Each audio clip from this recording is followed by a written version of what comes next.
Hi, let's talk about attribution reporting. So, if your attribution reporting has ever made you feel that you're missing the bigger picture, you're not alone.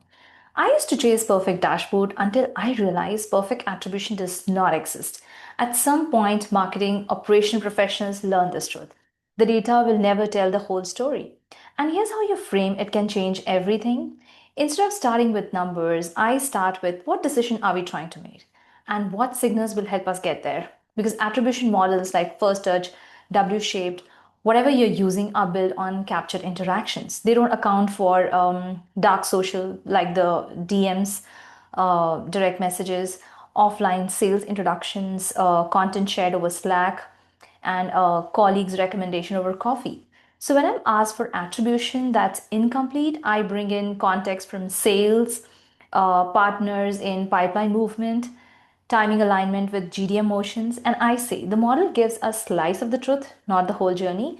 Here's where we are over or undercounting and what we need to consider to get this better.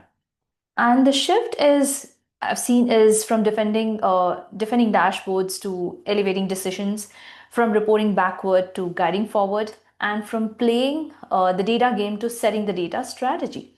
So attribution isn't about proving that marketing worked. It's about building confidence in where to invest next. If the reporting is unclear, maybe the fix isn't another platform. Maybe it's evolving how your business defines impact. Thank you.